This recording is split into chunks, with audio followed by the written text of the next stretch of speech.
ಅರೆ ಅಮ್ಮ, ಎಷ್ಟು ಸಮಯ ತೆಗೆದುಕೊಳ್ಳುತ್ತೀರಿ? ಬೇಗ ಬೇಗ ರೆಡಿಯಾಗಿ. ಸ್ವಲ್ಪ ಸಮಯದಲ್ಲಿ ಗಾಡಿ ಬರುತ್ತದೆ. ಗಾಡಿ ಬಂದಮೇಲೆ ಗಡಿಬಿಡಿ ಮಾಡಿಕೊಳ್ಳುವುದು ಬೇಡ. ಆಮೇಲೆ ಯಾವೆಲ್ಲ ತೆಗೆದುಕೊಂಡಿದ್ದೇವೆ, ಯಾವುದು ಬಿಟ್ಟಿದ್ದೇವೆ ಎನ್ನುವ ಗೊಂದಲವಾಗುತ್ತದೆ.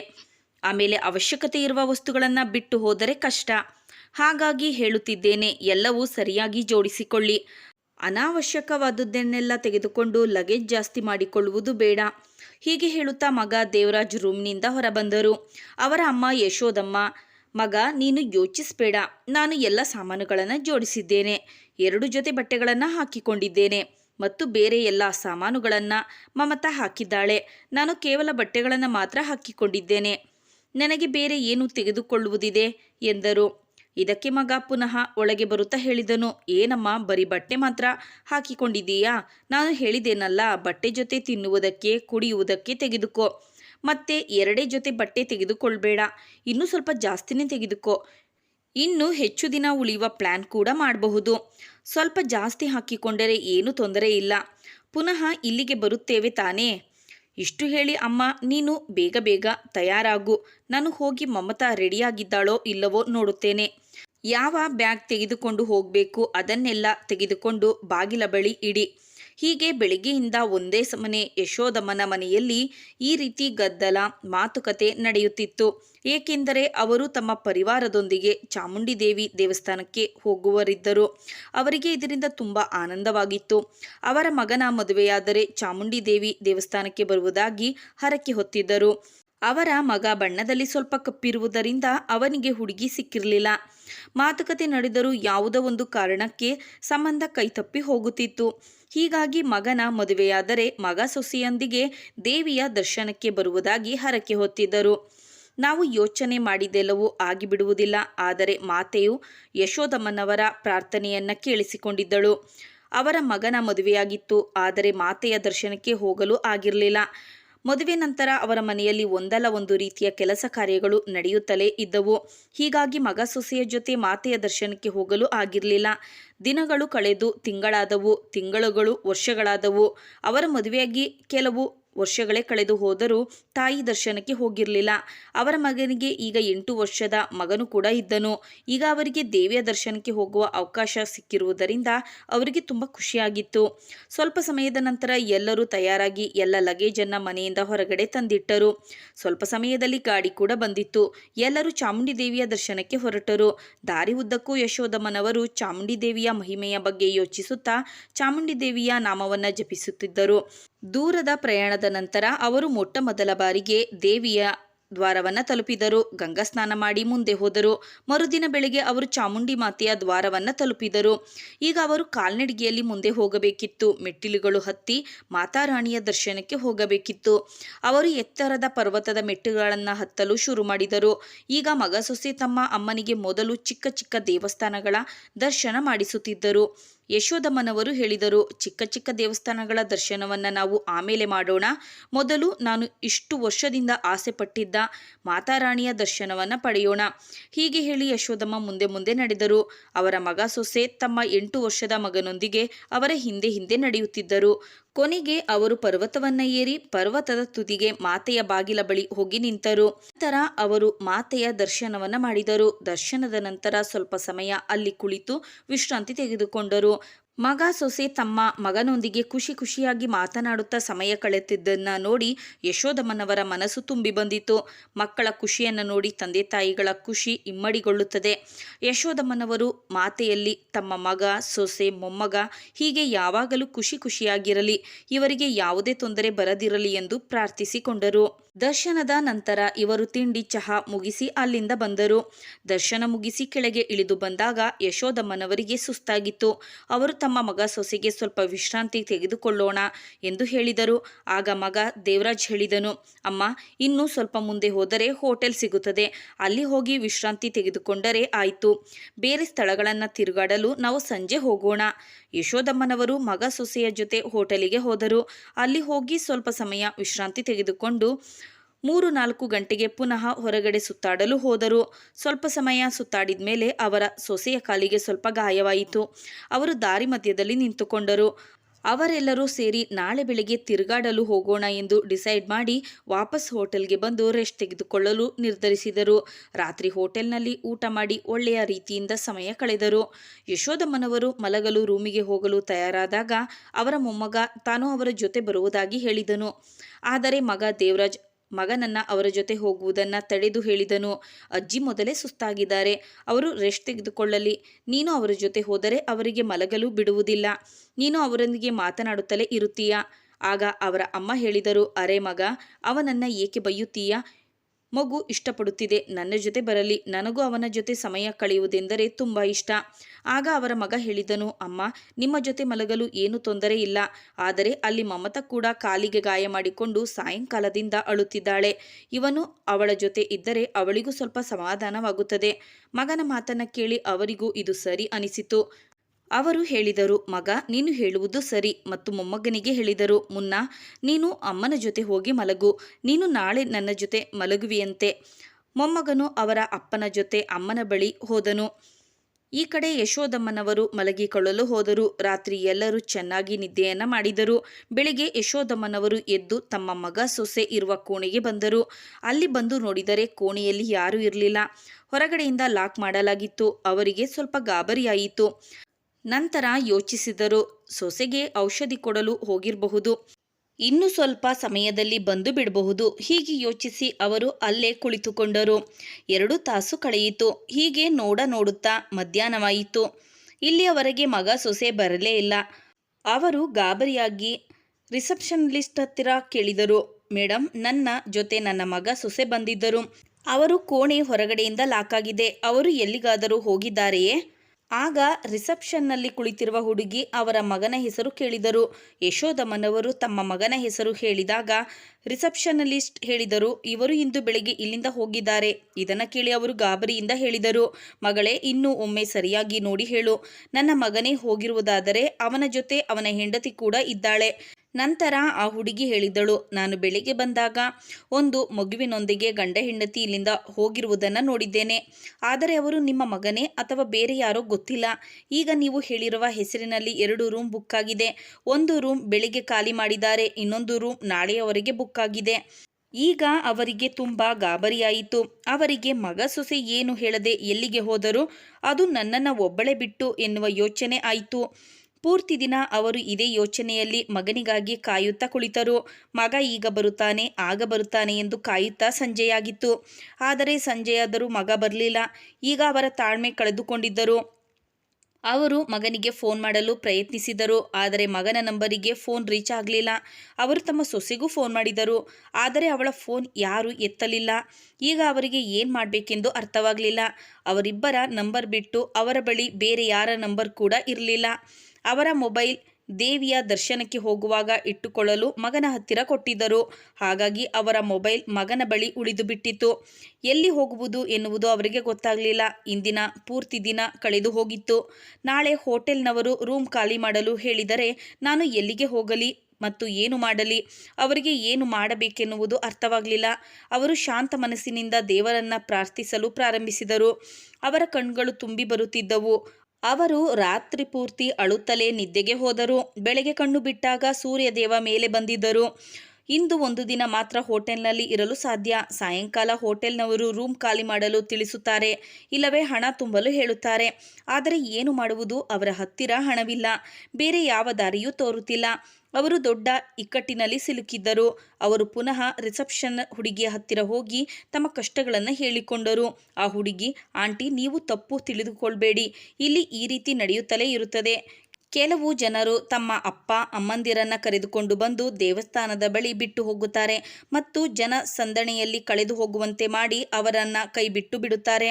ನಿಮ್ಮಿಂದ ಮುಕ್ತಿ ಪಡೆಯಲು ನಿಮ್ಮ ಮಗನು ಹೀಗೆ ಮಾಡಿರಬಹುದು. ನನಗೆ ಈಗಿನ ಹುಡುಗರ ನಡವಳಿಕೆ ಅರ್ಥವಾಗುತ್ತಿಲ್ಲ. ಅವರ ಮಕ್ಕಳು ಅವರಿಗೆ ಹೀಗೆ ಮಾಡಿದಾಗ ಅವರಿಗೆ ಗೊತ್ತಾಗುತ್ತದೆ ಎಂದಳು. ಆ ಹುಡುಗಿ ಹೀಗೆ ಹೇಳಿದಾಗ ಯಶೋದಮ್ಮನವರು, ಇಲ್ಲ ಮಗಳೇ, ನೀನು ತಪ್ಪು ತಿಳಿದುಕೊಂಡಿದ್ದೀಯಾ. ನನ್ನ ಮಗ ಸೊಸೆ ಅಂಥವರಲ್ಲ. ಅವರು ನನ್ನನ್ನು ತುಂಬ ಪ್ರೀತಿಸುತ್ತಾರೆ, ನನ್ನ ಬಗ್ಗೆ ತುಂಬ ಕಾಳಜಿ ತೆಗೆದುಕೊಳ್ಳುತ್ತಾರೆ, ನನಗೆ ಯಾವ ಕೆಲಸವನ್ನು ಮಾಡಲು ಬಿಡುವುದಿಲ್ಲ. ಆದರೆ ಅವರು ಇದ್ದಕ್ಕಿದ್ದಂತೆ ಎಲ್ಲಿಗೆ ಹೋದರೂ ನನಗೆ ಅವರದೇ ಚಿಂತೆಯಾಗಿದೆ. ಅವರಿಗೆ ಯಾವುದೇ ತೊಂದರೆಯಾಗದಿದ್ದರೆ ಸಾಕು ಎನ್ನುತ್ತಿದ್ದರು. ಹೀಗೆ ಯೋಚಿಸುತ್ತಾ ಅವರ ಹೃದಯ ಬಡಿದುಕೊಳ್ಳುತ್ತಿತ್ತು. ಆಗ ಹುಡುಗಿ ಹೇಳಿದಳು, ಇರಬಹುದು ಆಂಟಿ, ದೇವರ ದಯೆಯಿಂದ ಎಲ್ಲವೂ ಸರಿ ಹೋದರೆ ಸಾಕು. ಇಂದು ಸಾಯಂಕಾಲದೊಳಗೆ ನಿಮ್ಮ ಮಗ ಸೊಸೆ ನಿಮ್ಮನ್ನು ಕರೆದುಕೊಂಡು ಹೋಗಲು ವಾಪಸ್ ಬಂದರೆ ಸಾಕು, ಇಲ್ಲದಿದ್ದರೆ. ಹೀಗೆ ಹೇಳಿ ಆ ಹುಡುಗಿ ಸುಮ್ಮನಾದಳು. ಯಶೋದಮ್ಮನವರು ಇಲ್ಲದಿದ್ದರೇನು, ನನ್ನನ್ನು ಹೋಟೆಲ್ನವರು ಹೊರಹಾಕುತ್ತಾರೆ ಎನ್ನುವುದು ನನಗೆ ಗೊತ್ತಿದೆ. ಆದರೆ ನನಗೆ ಪೂರ್ತಿ ನಂಬಿಕೆ ಇದೆ. ಸಂಜೆಯೊಳಗೆ ನನ್ನ ಮಗ ನನ್ನನ್ನು ಕರೆದುಕೊಂಡು ಹೋಗಲು ಬರುತ್ತಾನೆ. ಒಂದು ವೇಳೆ ಅವನು ಬರದಿದ್ದರೆ ನಾನು ಅವರ ಬಳಿ ಹೋಗಲು ಯಾವುದಾದರೂ ಒಂದು ದಾರಿಯನ್ನು ಹುಡುಕಲೇಬೇಕು. ಯಾರಿಗೆ ಗೊತ್ತು, ನನ್ನ ಮಗ ಸೊಸೆ ಯಾವುದಾದರೂ ತೊಂದರೆಯಲ್ಲಿ ಸಿಲುಕಿಕೊಂಡಿರಬಹುದು. ಅವರಿಗೆ ನನ್ನ ಅವಶ್ಯಕತೆ ಇರಬಹುದು. ನನಗೆ ನನ್ನ ಮಗ ಸೊಸೆ ಯಾವುದಾದರೂ ತೊಂದರೆಯಲ್ಲಿ ಸಿಲುಕಿಕೊಂಡಿರಬಹುದು ಎಂದು ತುಂಬ ಚಿಂತೆಯಾಗುತ್ತಿದೆ. ಅವರಿಗೆ ಯಾವುದೇ ತೊಂದರೆ ಆಗದಿದ್ದರೆ ಸಾಕು. ಹೀಗೆ ಯಶೋದಮ್ಮನವರು ಮಾತನಾಡುತ್ತಲೇ ಇದ್ದರು. ಆ ಹುಡುಗಿ ಸುಮ್ಮನೆ ಕೇಳಿಸಿಕೊಳ್ಳುತ್ತಿದ್ದಳು. ಯಶೋದಮ್ಮನವರು ತಮ್ಮ ರೂಮಿಗೆ ಹೋದ ನಂತರ ಆ ಹುಡುಗಿ ಕೀರ್ತಿ ತನ್ನ ಫ್ರೆಂಡ್ಸ್ ಜೊತೆಗೆ, ಇದೇ ನೋಡು ಅಮ್ಮನ ಪ್ರೀತಿ ಎಂದರೆ. ಮಗ ಇವರನ್ನು ಬಿಟ್ಟು ಹೋಗಿದ್ದಾನೆ. ನನಗೆ ಪೂರ್ತಿ ನಂಬಿಕೆ ಇದೆ, ಅವರಿಗೆ ಏನೂ ಆಗಿರುವುದಿಲ್ಲ. ಇವರನ್ನು ಬಿಟ್ಟು ಹೋಗಲು ಹೀಗೆ ಮಾಡಿದ್ದಾರೆ. ಆದರೆ ಇವರು ನೋಡು ಪಾಪದವರು, ತಮ್ಮ ಮಗ ಸೊಸೆಯ ಬಗ್ಗೆ ಚಿಂತಿಸುತ್ತಿದ್ದಾರೆ. ಅವರಿಗೆ ಖಂಡಿತವಾಗಿಯೂ ಏನೂ ಆಗಿರುವುದಿಲ್ಲ. ಅಮ್ಮನ ಹೃದಯ ಹೀಗೆ ನೋಡು, ಯಾವಾಗಲೂ ಮಕ್ಕಳ ಬಗ್ಗೆ ಚಿಂತಿಸುತ್ತಿರುತ್ತದೆ. ಮಕ್ಕಳನ್ನು ಎಷ್ಟೊಂದು ಪ್ರೀತಿಸುತ್ತಾರೆ. ಓ ದೇವರೇ, ಸಾಯಂಕಾಲದೊಳಗೆ ಯಾವುದಾದರೂ ಒಂದು ದಾರಿ ತೋರಿಸು. ಇಲ್ಲದಿದ್ದರೆ ನನ್ನ ಕಣ್ಣೆದುರಿಗೆ ಈ ಆಂಟಿಯನ್ನು ನೂಕಿ ಹೊರಹಾಕುವುದು ನನಗೆ ತುಂಬ ದುಃಖವಾಗುತ್ತದೆ. ನಾನು ಏನು ಮಾಡುವ ಪರಿಸ್ಥಿತಿಯಲ್ಲೂ ಇಲ್ಲ. ನಾನೇ ನನ್ನ ಅತ್ತೆ ಮಾವನ ಮನೆಯಲ್ಲಿ ಉಳಿದುಕೊಂಡಿದ್ದೇನೆ. ನಾನು ಈ ಆಂಟಿಗೆ ಸಹಾಯ ಮಾಡಲು ಹೋದರೆ ಅವರು ನನ್ನನ್ನೇ ಹೊರಹಾಕುತ್ತಾರೆ. ಇಂತಹ ಪರಿಸ್ಥಿತಿಯಲ್ಲಿ ನಾನು ಇವರಿಗೆ ಹೇಗೆ ಸಹಾಯವನ್ನು ಮಾಡಲಿ ಎಂದಳು. ಅದಕ್ಕೆ ಅವಳ ಫ್ರೆಂಡ್ಸ್ ಹೇಳಿದಳು, ನೀನು ಸರಿಯಾಗಿ ಹೇಳಿದ್ದೀಯಾ. ಇಂದು ಸಾಯಂಕಾಲದೊಳಗೆ ಯಾವುದಾದರೂ ಒಂದು ದಾರಿ ಸಿಕ್ಕೇ ಸಿಗುತ್ತದೆ. ನೀನು ಆ ಆಂಟಿಯ ಬಗ್ಗೆ ಇಷ್ಟೊಂದು ಯೋಚನೆ ಮಾಡುತ್ತಿರುವೆ. ಇವರ ಮಗನು ಕೂಡ ಇವರ ಬಗ್ಗೆ ಯೋಚನೆ ಮಾಡುತ್ತಿಲ್ಲ ಬಿಡು. ಇಂಥವರ ಬಗ್ಗೆ ಯೋಚನೆ ಮಾಡಲು ದೇವರಿದ್ದಾನೆ. ನೀನು ಚಿಂತಿಸಬೇಡ. ಸಂಜೆ ಒಳಗೆ ಈ ಪ್ರಾಬ್ಲಮ್ಗೆ ಏನಾದರೂ ಒಂದು ಸೊಲ್ಯೂಷನ್ ಸಿಕ್ಕೇ ಸಿಗುತ್ತದೆ.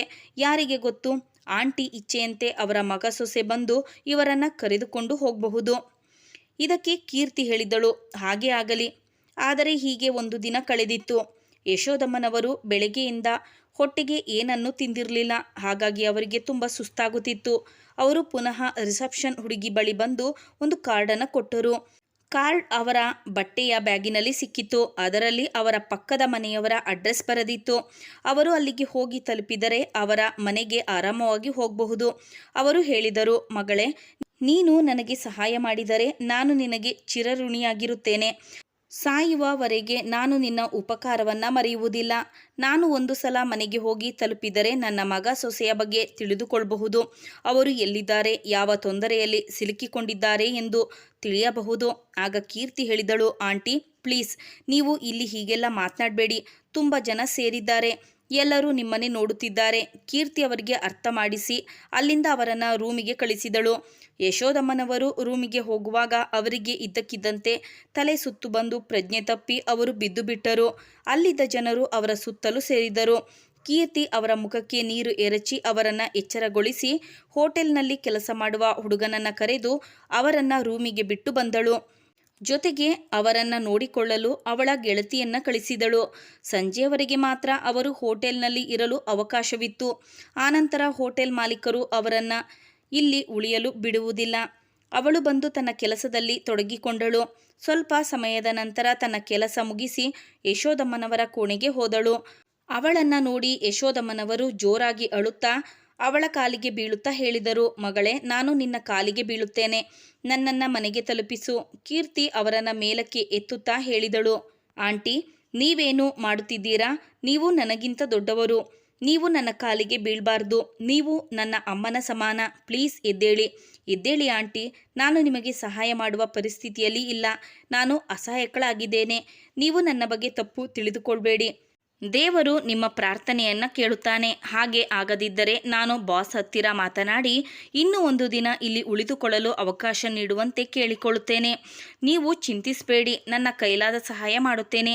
ಈಗ ನೀವು ರೆಸ್ಟ್ ತೆಗೆದುಕೊಳ್ಳಿ ಮತ್ತು ಊಟವನ್ನು ತಿನ್ನಿ. ಅವರಿಗೆ ಊಟ ಕೊಟ್ಟು ಕೀರ್ತಿ ಅಲ್ಲಿಂದ ಹೋದಳು. ಆದರೆ ಯಶೋದಮ್ಮನವರ ಮನಸ್ಸಿಗೆ ನೆಮ್ಮದಿ ಇರಲಿಲ್ಲ.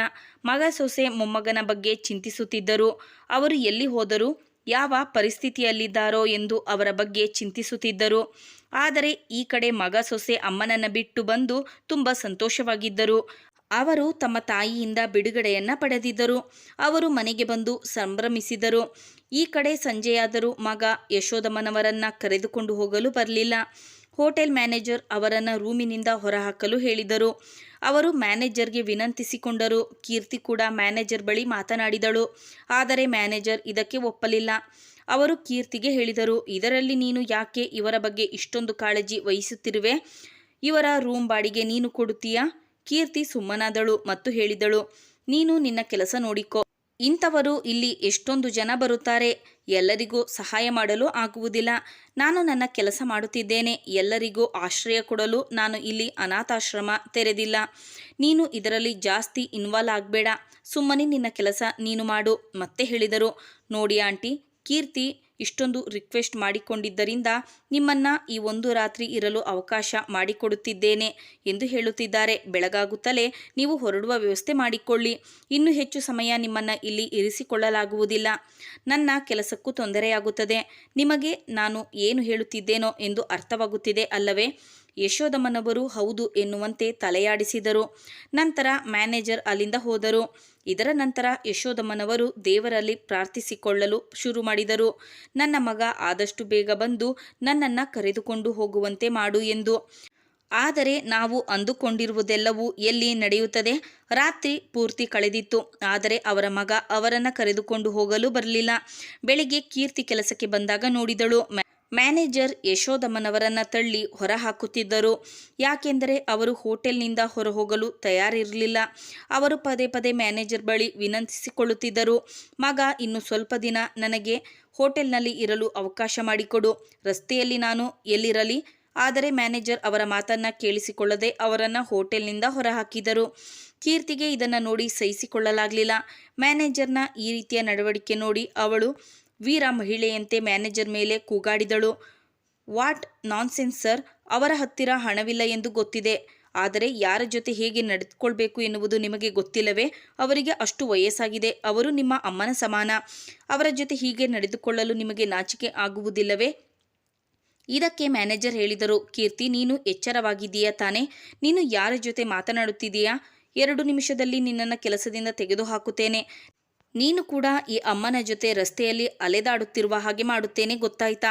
ಇದನ್ನು ಕೇಳಿದ ಕೀರ್ತಿ ಹೇಳಿದಳು, ಅಲೆದಾಡುವುದಾದರೆ ಅಲೆದಾಡುತ್ತೇನೆ. ಆದರೆ ನಾನು ನಿಮಗಿಂತಲೂ ಚೆನ್ನಾಗಿದ್ದೇನೆ.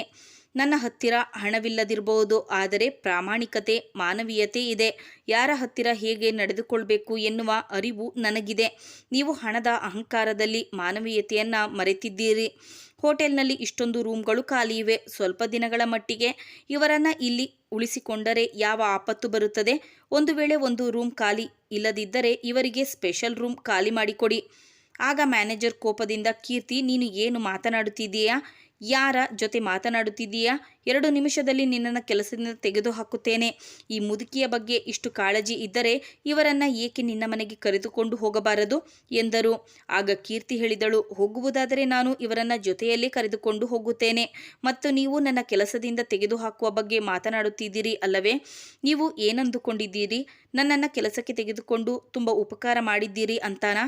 ಇಲ್ಲ, ಕೆಲಸಕ್ಕೆ ಸ್ಯಾಲರಿ ಕೊಟ್ಟು ತುಂಬ ಉಪಕಾರ ಮಾಡಿದ್ದೀರಿ ಅಂತಾನಾ? ನಾನು ಇಲ್ಲಿ ಸುಮ್ಮನೆ ಸ್ಯಾಲರಿ ತೆಗೆದುಕೊಳ್ಳುತ್ತಿಲ್ಲ. ನಾನು ಕೆಲಸ ಮಾಡಿ ಸ್ಯಾಲರಿ ತೆಗೆದುಕೊಳ್ಳುತ್ತಿದ್ದೇನೆ.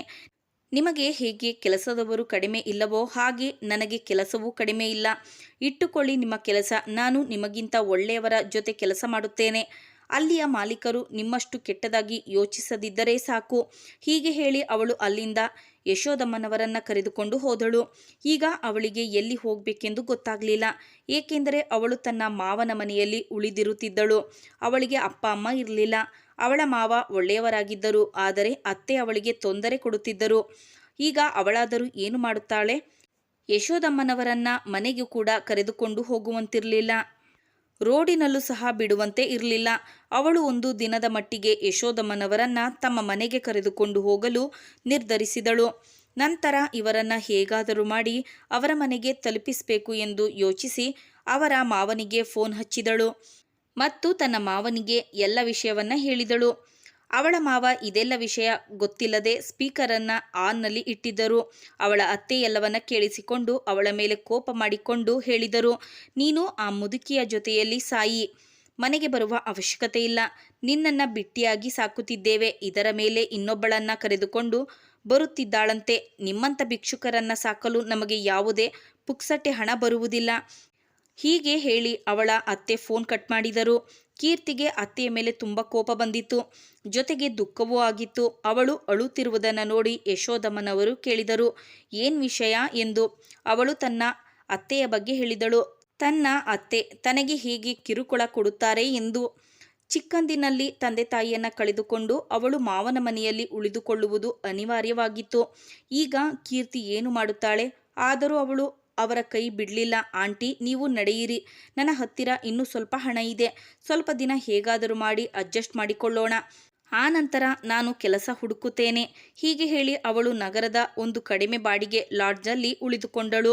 ಕೀರ್ತಿ ತನ್ನ ಫ್ರೆಂಡ್ಸ್ ಜೊತೆಗೆ ಸ್ವಲ್ಪ ಸ್ವಲ್ಪ ಹಣವನ್ನು ಪಡೆದು ಯಶೋದಮ್ಮನವರನ್ನ ಅವರ ಮನೆಗೆ ಕರೆದುಕೊಂಡು ಹೋದಳು. ಅಲ್ಲಿ ಶೋಕಾಚರಣೆಯನ್ನ ಮಾಡಿ ಜನರು ಮನೆಗೆ ಹೋಗುತ್ತಿದ್ದರು. ಮನೆಯಲ್ಲಿ ಮಗ ಸೊಸೆ ಮಾತ್ರ ಇದ್ದರು. ಅವರು ನಿಶ್ಚಿಂತೆಯಿಂದ ಹೀಗೆ ಮಾತನಾಡಿಕೊಳ್ಳುತ್ತಿದ್ದರು. ನಮಗೆ ತೊಂದರೆ ತಪ್ಪಿತು. ಅಮ್ಮ ಅಷ್ಟು ದೂರದಿಂದ ವಾಪಸ್ ಬರಲು ಸಾಧ್ಯವಿಲ್ಲ. ಇದಕ್ಕೆ ಸೊಸೆ ಹೇಳಿದಳು, ನೀವು ಸರಿಯಾಗಿ ಹೇಳಿದ್ರಿ. ಮುದುಕಿ ಎಷ್ಟು ವರ್ಷದಿಂದ ನಮ್ಮ ಮೇಲೆ ಅಧಿಕಾರ ಚಲಾಯಿಸುತ್ತಿದ್ದಳು. ಈಗ ಅವಳು ಸತ್ತರೂ ನಮಗೆ ಚಿಂತೆಯಿಲ್ಲ ಎಂದು ಹೇಳಿ ನಗುತ್ತಿದ್ದರು. ಇದಕ್ಕೆ ಮಗ, ಸತ್ತಿದ್ದಾರೋ ಅಥವಾ ನಾವೇ ಸಾಯಿಸಿದ್ದೇವೆಯೋ? ಹೀಗೆ ಹೇಳುತ್ತಾ ಇಬ್ಬರು ಜೋರಾಗಿ ನಗುತ್ತಿದ್ದರು. ಏನೇ ಆದರೂ ನಮಗೆ ಲಾಭ. ಜನರಿಗೇನು ಗೊತ್ತು, ನಮ್ಮಮ್ಮ ಗಂಗಾ ನದಿಯಲ್ಲಿ ಮುಳುಗುತ್ತಿದ್ದಾರಾ ಅಥವಾ ನಾವೇ ಅವರನ್ನು ಸಾಯಲು ಬಿಟ್ಟು ಬಂದಿದ್ದೇವೆಯಾ ಎಂದು. ಜನರು ನಾವು ಏನು ಹೇಳಿದರೂ ನಂಬುತ್ತಾರೆ. ಒಂದ್ಸಲ ಡೆತ್ ಸರ್ಟಿಫಿಕೇಟ್ ಸಿಕ್ಕಿದರೆ ಎಲ್ಲ ತೊಂದರೆ ದೂರವಾಗುತ್ತದೆ.